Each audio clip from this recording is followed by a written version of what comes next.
Bonjour et merci pour les organisateurs du colloque pour cette invitation.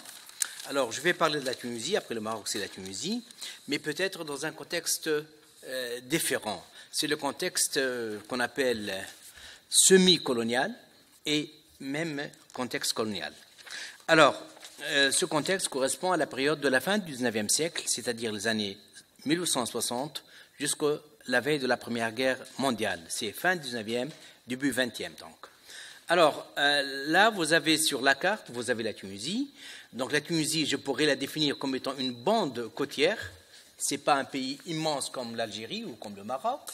C'est un petit pays de côte, de littoral, 1300 km de côte. Et ce pays, il sépare avec la Sicile ce qu'on appelle le canal de Sicile. Donc il a une position stratégique en plein Méditerranée.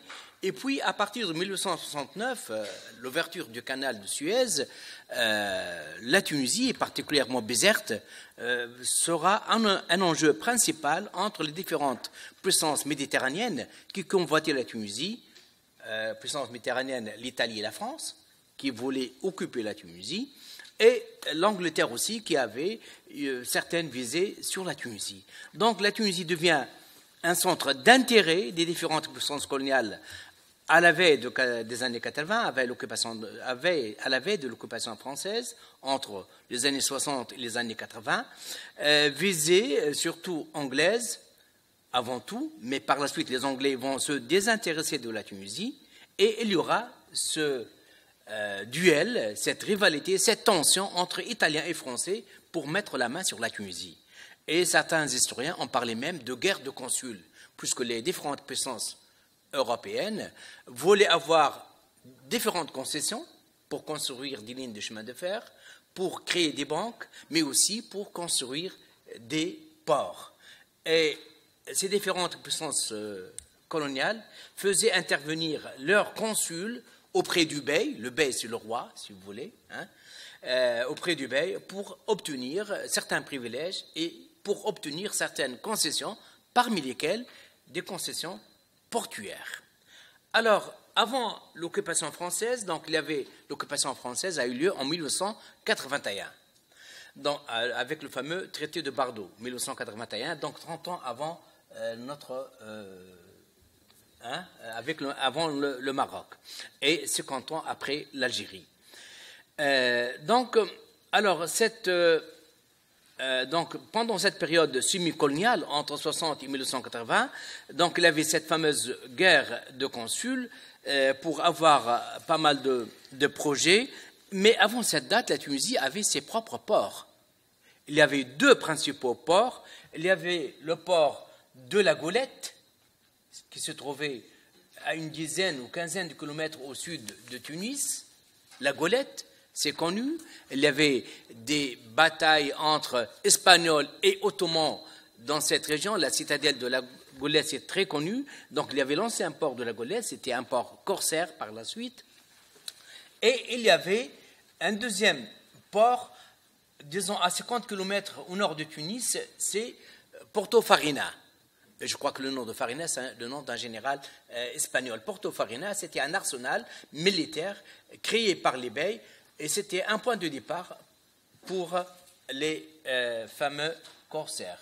Donc, on va voir juste une carte, voilà une image de ce Porto Farina qui se trouvait au nord. C'est un port militaire, à vocation militaire, à une cinquantaine de kilomètres au nord de Tunis. Donc, il y avait deux principaux ports à vocation commerciale, mais surtout militaire, c'est Porto Farina et la Golette à la veille de l'occupation bien sûr française. Alors, pendant cette période-là, j'ai parlé de ces rivalités entre différents Européens, entre différents groupes européens pour obtenir des concessions. Et dans ce cadre-là, il y avait une première ligne de chemin de fer construite qu'on appelle la ligne TGM. Elle est très connue. TGM Tunis, la Golette, la Marsa. Et cette ligne, elle est là pour desservir les différentes résidences bellicales. Et cette ligne, elle dessert la Golette. C'est une ligne d'une trentaine de kilomètres qui va du Tunis vers la banlieue nord, là où laisse les Bosséides actuellement, la Marsa, et ainsi de suite. Cette ligne TGM, qui était construite auparavant par les Anglais. Il y avait donc une sorte de surenchère entre Français et Italiens pour acheter la ligne TGM, et ce sont les Italiens, la compagnie Rubatino, qui a obtenu gain de cause. C'était en 1980, une année avant l'occupation française. Et il y avait la pression du consul Rostand, le consul français, et pour donner satisfaction aux Français, le Bey a concédé à une compagnie de chemin de fer la construction d'un petit chemin de fer, la banlieue est de Tunis jusqu'à Amemlif, avec la construction d'un port à Tunis. Entre parenthèses, cette compagnie de chemin de fer qu'on appelle la Banguelma a terminé la construction d'une ligne de chemin de fer entre la frontière algérienne et Tunis. Donc, c'est un peu paradoxal, comment concéder un port à une compagnie de chemin de fer? Parce que le port est aux yeux du Bey et des Français à l'époque. Ce port de Tunis devrait être le point de jonction entre la ligne algérienne, la ligne de chemin de fer algérienne, et la ligne d'Amamlif, qui sera de Tunis jusqu'à la banlieue sud de Tunis. Donc le port, là on voit au départ que c'est le port qui vient au chemin de fer, contrairement au schéma classique. Donc ce port sera à Tunis et non pas à la Golette. On a délaissé l'ancien site de la Golette, pour des raisons diplomatiques, tout simplement. Pour des raisons diplomatiques, parce qu'on ne veut pas que le nouveau port construit par des Français, on ne veut pas qu'il atteigne la Golette, là où il y a la compagnie italienne Rubatino. Donc c'est un jeu d'équilibre. Et pour des raisons diplomatiques, ce port sera à Tunis. Malgré, je dis peut-être... Je dois dire que malgré la difficulté de la tâche, pourquoi la difficulté de l'entreprise et de la tâche? Parce que vous avez ici la Golette, vous voyez la Golette, et la compagnie Banguelma a demandé que le port soit concédé à Rades, ici, sur la mer Méditerranée. Alors le Bey, sous le conseil des Français, bien sûr, pour satisfaire les Français, il a concédé la construction d'un port à Tunis, ici. Et là, vous avez la mer Méditerranée, mais vous avez le lac de Tunis. Ce lac de Tunis, il est d'une profondeur de 2 mètres à 3 mètres. Donc, il ne permet pas aux navires d'accéder au port. Donc, les travaux étaient durs. Il fallait construire un canal d'une profondeur de 7 mètres à peu près pour permettre aux navires d'arriver, d'accoster à Tunis. Mais malgré tout, malgré ces difficultés techniques et les difficultés aussi propres au terrain, on a quand même construit ce port à Tunis et on l'a construit comment? Parce que, donc, on a décidé de construire le port à Tunis, malgré ces différents problèmes liés à la nature du terrain, liés aussi au manque de profondeur de ce lac de Tunis, raison pour laquelle le port avant été construit par les Beys ici à la Golette, parce on peut là accéder directement à la Méditerranée, et les grands navires pouvaient arriver jusqu'à la Golette. Donc, que faire pour construire ce port? La compagnie Banguelma a tout simplement, étant une compagnie de chemin de fer, elle a retrocédé, elle a transféré la concession aux Batignolles. La fameuse société de construction des Batignolles sur laquelle a travaillé, j'ai oublié le nom. Oui, il y a un historien français qui travaille jusqu'à aujourd'hui sur la compagnie Batignolles, je vais me rappeler le nom. Donc, les Batignolles, elle a construit pas mal de ports, et donc à Tunis, elle va commencer à construire ce port.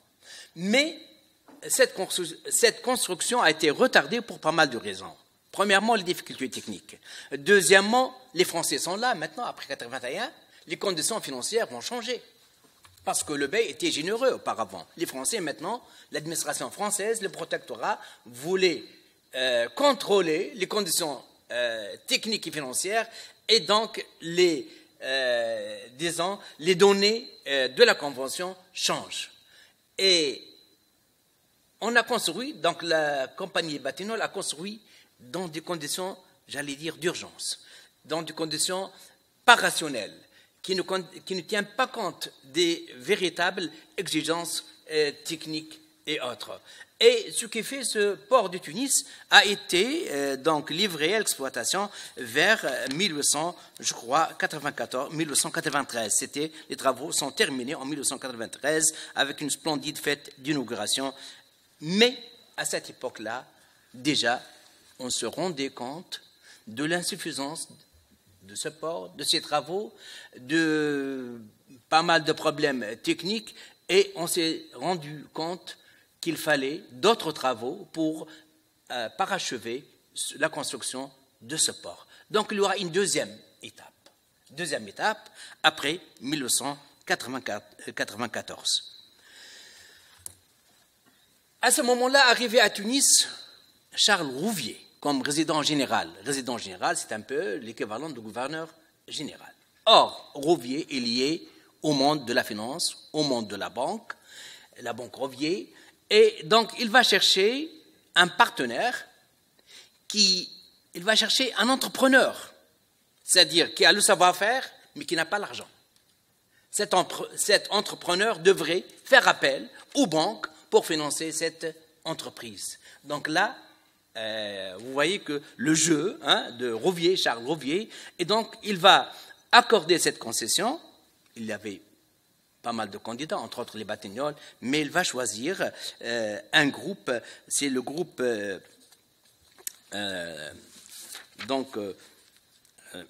donc il va donner ce groupe, cette concession au groupe Duparcher et Priault. Mais avec des conditions particulières. Il faut créer une compagnie pour la construction de ce port. Là, ce groupe-là n'était qu'un intermédiaire entre l'administration du protectorat et la compagnie du port de Tunis. Mais à ce moment-là, il y avait deux autres ports. On réclamait la construction de deux autres ports. C'est le port de Sousse et de Sfax. Alors, là, vous avez Sousse, la ville de Sousse, à peu près à 150 km au sud de Tunis, et Sfax, à peu près, entre Sousse et Sfax, il y a à peu près 200 km. Pourquoi Sousse et pourquoi Sfax? Sousse, parce qu'à ce moment-là, il y avait cette ligne de chemin de fer à laquelle j'ai fait allusion tout à l'heure, qui commençait de Tunis à Memlif, et elle va aboutir à Sousse. Et à Sousse, il y a une forte communauté européenne, surtout des Juifs, des commerçants. Donc, et il y a l'exportation de l'huile d'olive. Donc, ça sera un port destiné à l'exportation, surtout de l'huile d'olive.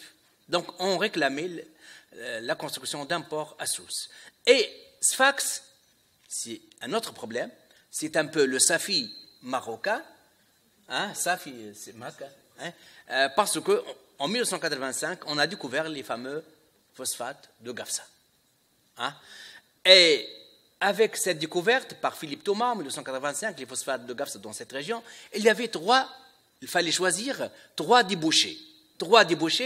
Ou bien Gabès, qui se trouve ici, le golfe de Gabès, et à Gabès, Ferdinand de Lesseps est déjà installé avec un projet grandiose, un chemin de fer entre Port Saïd, Tunis et Gibraltar, avec un projet d'irrigation agricole dans la région de Gabès et avec un projet de mer intérieure pour ce fameux Châteaugirit.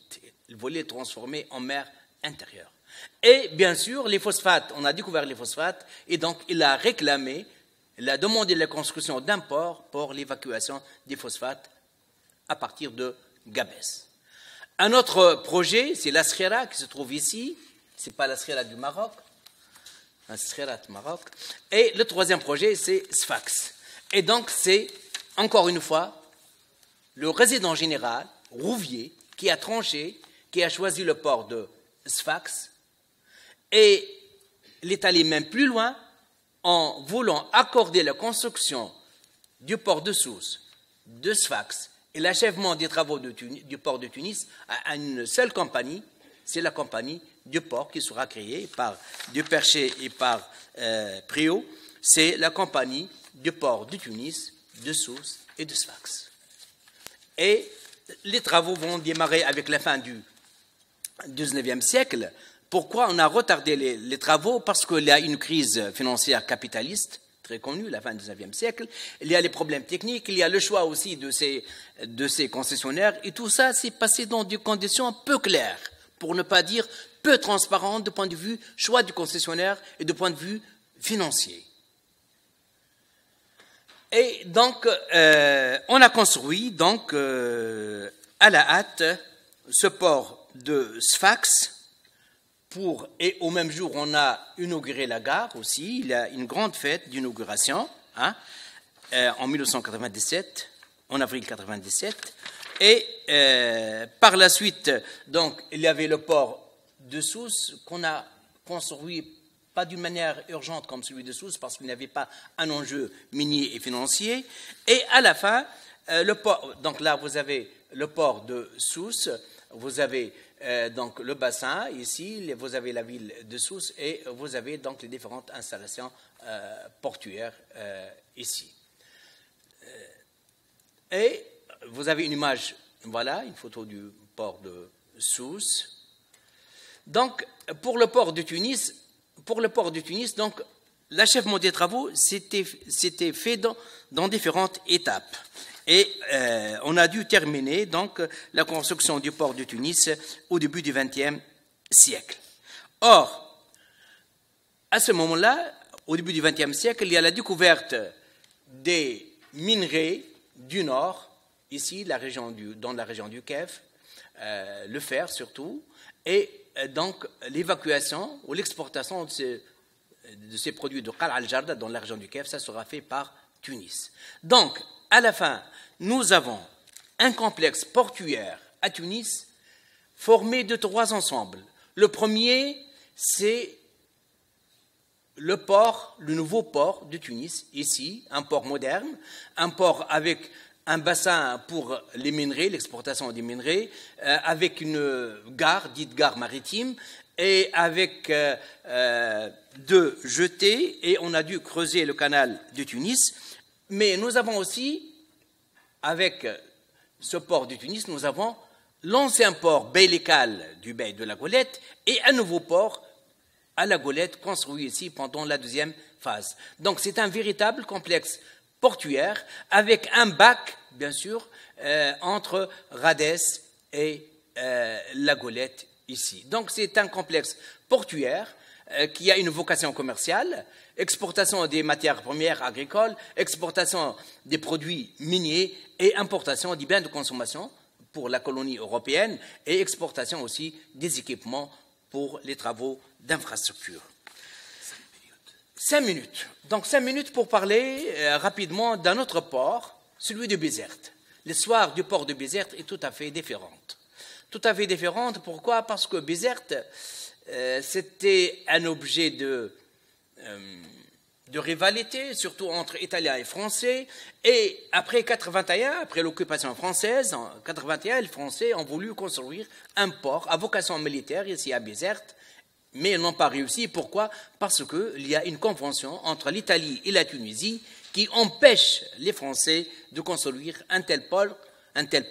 Cette convention a duré jusqu'à 1998. Donc les Français ont commencé tout simplement par accorder la construction d'un port de commerce à Ersan, et il a été obligé de créer une compagnie qui s'appelle la Compagnie du port de Bizerte. Mais avec ce port de commerce qui sera construit à la fin des années 90, la concession est en 1990, avec ce port de commerce, il y aura un canal ouvert ici, vous le voyez, parce que là, il y avait la terre, uniquement la terre, et donc on a creusé un canal pour que l'eau de la Méditerranée communique avec celle du lac de Bizerte, et pour que les navires, le grand navire, puissent arriver jusque-là, jusqu'aux différentes installations portuaires. Là, on l'appelle la pêcherie. Et donc là, vous avez le port, le nouveau port commercial construit ici, et plus au nord, vous avez la ville, et vous avez le port espagnol. Et vous avez l'ancien port punique. Donc, une fois construit, ce port, il est relié par le chemin de fer. Le chemin de fer ici a précédé le port de Bizerte, mais c'est une ligne à voie large, c'est-à-dire à une vocation stratégique et militaire. Et Par la suite, après 1998, après la fin de la convention entre l'Italie et la Tunisie, on a construit une base militaire, parce que les Français se sont rendus compte de la vocation militaire de Bizerte, et donc on a construit une base navale ici à Bizerte, la fin des années 90, mais il y aura une ville créée ex nihilo, c'est la ville qu'on appelle Firéville. Hein. Là, on va créer en 1909 un arsenal pour la construction, la réparation des bateaux, Firéville. Et par la suite, en 1919, on va construire une base militaire ici, une base aérienne, c'est la base de Sidi Ahmed, qui a été l'objet de la querelle entre la France et la Tunisie pour la décolonisation. Donc une base militaire ici, une base aérienne. Donc, vous avez au début du XXe siècle un ensemble stratégique avec un port de commerce, avec une base navale et avec une base aérienne.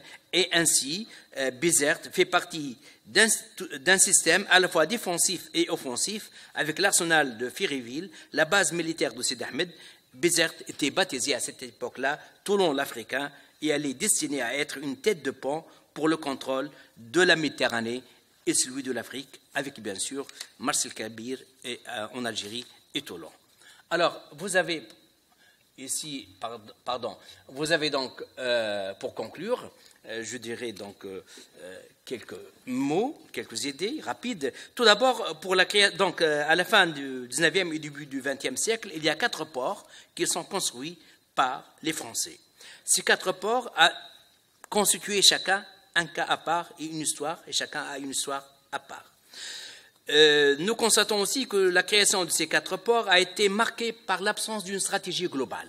Il n'y avait pas une stratégie française, dès le départ, pour doter ce pays de ports. Donc il y avait un tâtonnement, il y avait une hésitation pour des raisons politiques et diplomatiques. Nous constatons aussi qu'il y avait une interférence ou bien une interpénétration entre les différents acteurs de l'époque, les différents acteurs, les responsables administratifs, les consuls, le côté diplomatique, les bailleurs de fonds, les responsables de l'administration française, bref, les différents acteurs et leur stratégie n'avaient pas chacun son rôle à assumer. Et on constate aussi qu'il y avait plusieurs privilèges exorbitants accordés à ces différents concessionnaires. Des privilèges exorbitants, des privilèges financiers, fonciers, de tout genre, et ces différents ports qui n'ont pas obéi au préalable à une stratégie, à des études poussées, à un choix peut-être économique, ont été construits à la hâte, et après quelques années, on s'est rendu compte que l'entreprise ou que ces ports étaient mal construits, et il faut peut-être à un certain moment penser à les remplacer par d'autres ports. C'est le cas surtout de la fameuse histoire du port de Tunis, ici, parce qu'après un siècle, après la décolonisation, le port de Tunis ne peut plus assurer cette fonction, et on est revenu à la case de départ. On est revenu à Radès, c'était la proposition de la compagnie Bonguelma, et voilà maintenant le port de Radès qui est construit, c'est un port moderne construit au début du XXe siècle, et on a délaissé l'ancien port de Tunis. Il y avait un projet des pays du Golfe, ce n'est pas la peine d'en parler, et maintenant il y a un complexe portuaire, celui de Radès et de la Golette, qui sont à proximité l'un de l'autre. Pour terminer, je dirais que actuellement, on est en train aussi, pour le port de Bizerte, de penser à une alternative. Et actuellement, il y a un projet pour peut-être reconstruire, pour revoir les installations de ce port. Donc, la construction des différents ports en Tunisie, c'est vrai, il y avait 4 nouveaux ports liés à un réseau de chemins de fer. Voilà. Vous voyez, Sfax, la ligne Sfax-Gafsa, la ligne Sousse, Henchir Swatir, et la ligne qui va de Kef, qui va jusqu'à Tunis, la ligne de la Mejerda et la ligne de Tabarka qui va jusqu'à Tunis. C'est vrai, ces 4 ports sont alimentés par un réseau, sont renforcés par un réseau de chemin de fer qui draine les produits miniers. Là, il y a de nouvelles villes qui seront construites à travers ce réseau de chemin de fer, mais sur le plan technique et sur le plan économique, je pourrais dire que cette œuvre coloniale qui a fonctionné pendant longtemps était un échec du point de vue technique, sans parler de conditions financières exorbitantes. Je vous remercie. Merci, messieurs.